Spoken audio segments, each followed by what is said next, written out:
நான் மத்தவங்களுக்கு கொடுத்துட்டே இருக்கணும் அப்படின்னா என்னுடைய பாத்திரம் வந்து நிறைவா இருக்கணும். அதாவது நான் வந்து நிறைவா இருக்கணும். அப்பதான் மத்தவங்களுக்கு கொடுக்க முடியும். ஸோ இந்த சுய கவனிப்பு அப்படின்ற விஷயம் வந்து சம்டைம்ஸ் நம்ம கிட்ட என்ன இருக்க மாட்டேங்குது. நம்ம மத்தவங்களையே நிறைய கவனிக்கிறோம், நம்மள நம்ம கவனிச்சிக்க மாட்டோம். இப்போ எக்ஸாம்பிள் வந்து பாத்தீங்கன்னா, நீங்க குடும்பத்துல இருக்கிறீங்கன்னா நீங்க மத்தவங்களுக்கு நல்லா சமைச்சு கொடுப்பீங்க, ஆனா நீங்க வந்து ஒழுங்கா சாப்பிட மாட்டீங்க. எல்லாருடைய குழந்தைங்களுடைய ஷெட்யூல், மத்தவங்களுடைய ஷெட்யூல் எல்லாம் பாப்பீங்க, ஆனா உங்களுடைய ஹெல்த்தை நீங்க வந்து கவனிக்க மாட்டீங்க அப்படின்னா அப்போ வந்து அந்த சுய கவனிப்பு வந்து செல்ஃப் கேர் வந்து அங்க மிஸ் ஆகுது. ஸோ அப்போ என்ன நடக்கும்? இந்த மாதிரி நம்ம இருக்கும்போது நம்ம ட்ரெயின் ஆயிடுவோம், நம்ம எனர்ஜி ட்ரெயின் ஆயிடும். ஏன்னா பிசிக்கலா நம்ம டயர்ட் ஆகும். இதுல ரெண்டு விஷயம் இருக்கு. ஒண்ணு வந்து பிசிக்கலா நம்மள கவனிக்கிறது, நம்மளோட உடல்நிலையை கவனிக்கிறது. ரெண்டாவது வந்து நம்மளோட மனோநிலையை கவனிக்கிறது. ஸோ இது ரெண்டுமே என்ன பண்றோம்? இந்த கவனிப்பு கேரிங்ல வந்து வரும். ஸோ நம்ம மத்தவங்களுடைய தேவைகள், இப்போ குழந்தை வந்துட்டு அவங்க மனசு சரியில்லை, அவங்க கோவப்படுறாங்க, இல்ல அவங்க கஷ்டப்படுறாங்க அப்படின்னா அது ஏன் நம்ம கேட்கிறோம்? நம்ம குடும்பத்துல இருக்கவங்க யாருக்காவது மனசு சரியில்லை அப்படின்னா நம்ம அதை கவனிக்கிறோம். ஆனா நம்மளுக்கு மனசு சரியில்லை அப்படின்னா நம்ம என்ன பண்ணிடுறோம்? அதை நம்ம வந்து கவனிக்கிறது இல்லை, அதை அப்படியே விட்டுடுறோம். ஸோ இதுதான் சுய கவனிப்பு அப்படின்னு சொல்றோம். அதாவது உடல்நிலையும் கவனிக்கணும், பிளஸ் மனதில் இருக்கக்கூடிய ஃபீலிங்ஸ், நம்மளுடைய ஆத்மார்த்தமா என்ன தேவையோ அந்த நீட்ஸ் ஃபார் த சோல், அதுவும் நம்ம வந்து கவனிக்கணும். அந்த செல்ஃப் கேர் கரெக்டா இருந்தா தான் நம்ம மற்றவங்களுக்கு என்ன பண்ண முடியும்? கொடுத்துட்டே இருக்க முடியும். இல்லைன்னா நீங்க கண்டிப்பா ஒரு நாள் டயர்ட் ஆயிடுவீங்க. அப்போ உங்களுக்கு இந்த எண்ணம் வரும், நான் தான் எப்பவுமே எல்லாருக்கும் செய்யணுமா, எனக்கு யாரும் செய்ய மாட்டாங்களா அப்படின்ற அந்த எதிர்பார்ப்பு வந்து தானாவே அதிகரிக்கும். ஏன்னா சுய கவனிப்பு இல்லை. எப்பவுமே நம்ம மத்தவங்களுக்கு செய்யறோம் அப்படின்னா நம்மள நம்ம நல்லா வச்சுக்கணும், நல்லா கவனிச்சுக்கணும். அப்பதான் வந்து தாராளமா சந்தோஷமா மத்தவங்களுக்கு செய்ய முடியும். இல்லைன்னா ஒரு ஆப்ளிகேஷன் மாதிரி, கடமைக்காக நான் செய்யறேன், ஏன்னா நான் செஞ்சுதானே ஆகணும், ஏன்னா நான் தான் அம்மா, நான் தான் அப்பா, நான் தான் அக்கா, நான் தான் தம்பி அப்படின்ற ஒரு அந்த கோட்பாடுல நம்ம செய்யறோமே தவிர உள்ள இருந்து வர்றதில்லை. என்ன நான் வந்து கவனிக்கணும். செல்ஃப் கேர் அப்படின்னா நம்மளும் கரெக்டா டைமுக்கு சாப்பிட்றது, தேவையான ஹெல்த்தியான விஷயங்களை சாப்பிட்றது, டைமுக்கு தூங்குறது, மற்றவங்களுக்காக நம்ம சாக்ரிஃபைஸ் பண்ணணும் தான். ஆனா ரொம்ப வந்து என்ன பண்ணக்கூடாது, தன்னுடைய உடலை வந்து விட்டுட்டு மற்றவங்களுக்காக நம்ம என்ன பண்ணக்கூடாது, கவனிக்க கூடாது. இப்போ ஃபிளைட்ல கூட பாருங்க, இப்போ ஏதாவது ஆக்சிஜன் குறையுது அப்படின்னா என்ன சொல்லுவாங்க அனௌன்ஸ்மெண்ட்? ஃபர்ஸ்ட் உங்களுக்கு நீங்க ஆக்சிஜன் மாஸ்க் போடுங்க, அதுக்கப்புறம் பக்கத்துல இருக்கவங்களுக்கு, குழந்தைக்கு போட்டு விடுங்க அப்படின்னு சொல்றாங்கல்ல. ஸோ இதே போல் தான் நம்ம லைஃப்லோடைய பிரின்சிபல்ஸும் இதுதான். நம்ம வந்து அந்த பேலன்ஸ் வைக்கணும். அதாவது என்னையும் நான் கவனிச்சுக்கணும், மற்றவங்களையும் நான் கவனிச்சுக்கணும். ஓகே, சில இடங்கள்ல இப்போ ஒருத்தவங்களுக்கு உடம்பு சரியில்லைன்னா நம்ம முழிச்சிட்டு இருந்து கவனிக்கிறோம் அவங்கள, அதாவது பரவாயில்ல. ஆனா எப்பவுமே நான் தான் கவனிக்கணும், நான் தான் எப்பவுமே என் தூக்கத்தை நான் விட்டுருவேன் மற்றவங்களுக்காகன்றது தவறு. அந்த மாதிரி பண்ணக்கூடாது. ஏன்னா அந்த மாதிரி பண்ணோம்னா நம்ம உடல் பாதிக்கும்.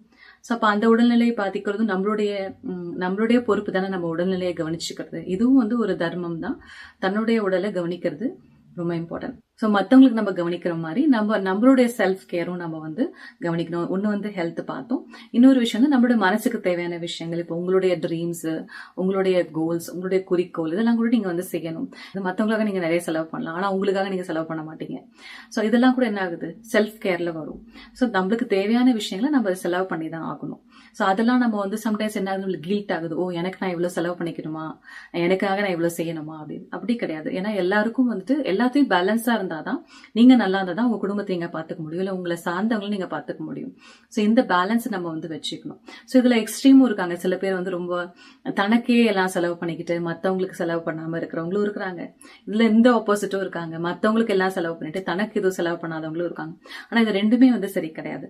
பேலன்ஸ்டா இருக்கணும். லைக் எவ்வளவு தனக்கு தேவையான செலவு, மத்தவங்களுக்கு தேவையான செலவு, தனக்கு தேவையான கவனிப்பு, மத்தவங்களுக்கு தேவையான கவனிப்பு, இது ரெண்டுமே செஞ்சோம்னா தான் வாழ்க்கை வந்து பேலன்ஸ்டா இருக்கும்.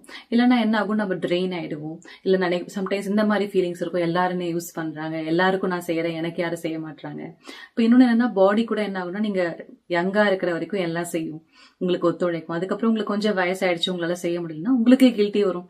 இதெல்லாம் நான் இவ்வளவு நேரம் செஞ்சேனே, இப்ப ஏன் செய்ய முடியல? ஏன்னா வயசாயிடுச்சு அப்படின்னா கண்டிப்பா அது குறைய தானே செய்யும். சோ இதெல்லாம் நம்ம பார்த்துட்டு நம்ம உடலை நம்ம நல்லா கவனிச்சுக்கிட்டோம் அப்படின்னா உடலும் நம்மளுக்கு வந்து ரொம்ப நாள் நம்மளுக்கு வந்துட்டு நம்மள கவனிச்சுக்கும். அது நம்மளுக்கு கோஆப்ரேட் பண்ணும். அதாவது உடல் பயிற்சி, ஒழுங்கா சாப்பாடு, ஒழுங்கா தூங்குறது, இதெல்லாம் நம்ம செய்யணும். அதே போல மனசுக்கு தேவையான விஷயங்கள், தனக்கு தானே அன்பு கொடுத்துக்கிறது, தனக்கு பிடிச்ச விஷயங்களை செய்யறது, தன்னோட ஹாபிஸ்க்கு டைம் கொடுக்கறது, தனக்குன்னு வந்து தன்னுடைய கிரியேட்டிவிட்டிக்கு டைம் கொடுக்கறது, உங்களுக்கு பிடிச்ச விஷயங்கள், உங்களுக்கு இன்ஸ்பயர் ஆன விஷயங்களை நீங்க கேட்கறது, செய்யறது, இதுக்கும் நம்ம ஒரு டைம் வச்சுக்கணும். ஆனா இப்படி இருக்கக்கூடாது, மத்தவங்க வரும்போது தான் அதை நான் செய்யணும் அப்படி இல்லை. சம்டைம்ஸ் இப்படியும் இருக்கக்கூடாது இல்லையா? ஓ, இது என்னோட டைம், நீங்க யாரும் டிஸ்டர்ப் பண்ணாதீங்க, அப்படின்னு நம்ம அந்த மாதிரி ரூடாவும் பேச முடியாது. நம்மளுக்குன்னு எல்லாருக்கும் ஒரு பர்சனல் டைம் நம்மளுக்கு கிடைக்கும். அந்த டைம்ல நம்ம வந்துட்டு ரொம்ப டைம் வேஸ்ட் பண்ணாம தனக்கு தேவையான விஷயங்களை நம்ம வந்து செஞ்சுக்கிட்டோம் அப்படின்னா அப்ப எந்த பிரச்சனையும் இல்லை. ஸோ இந்த மாதிரி சுய கவனிப்பு பண்ணும் போது என்ன ஆகுதுன்னா தாராளமா வந்துட்டு மனசு வந்து ரொம்ப அமைதியா இருக்கும். மனசு வந்துட்டு உங்களுக்கும் சந்தோஷமா இருக்கும். லைக் என்னோட வாழ்க்கையும் நான் வாழ்றேன், மத்தவங்க வாழ்க்கையில தேவையான கோல்ஸ், அவங்களுக்கு தேவையான விஷயங்களுக்கும் நான் சப்போர்ட் பண்றேன். ஸோ அதுதானே லைஃப். எல்லாருடைய லைஃபும் வந்து அவங்களுக்கு தேவையான விஷயங்கள், நீட்ஸ் எல்லாமே ஃபுல்ஃபில் ஆகும்போது தான் அந்த குடும்பமும் எல்லாரும், அந்த குடும்பத்துல இருக்கவங்க எல்லாருமே வந்து என்ன ஆவாங்க, சந்தோஷமா இருப்பாங்க. ஒருத்தருடைய தேவையை மட்டும் பூர்த்தி செய்யறது குடும்பம் கிடையாது, எல்லாரோட தேவைகளையும் பூர்த்தி செய்யறது. கொஞ்சம் கொஞ்சம் மேலே கீழே இருக்கலாம், ஆனா பேசிக் நீட்ஸ் எல்லாருடைய தேவைகளும் பூர்த்தியானதான் எல்லாருமே சந்தோஷமா இருக்க முடியும். அதனால ரொம்ப முக்கியம் வந்து நீங்க வந்துட்டு இதை செக் பண்ணுங்க. என்னுடைய சுய கவனிப்பு நான் எவ்வளவு கவனிக்கிறேன். இப்படி கிடையாது மத்தவங்களை புறங்கணிச்சிட்டு நான் வந்து எனக்கு கவனிக்கணும் அப்படி சொல்லல. நம்ம அந்த பேலன்ஸ் வைக்கணும்.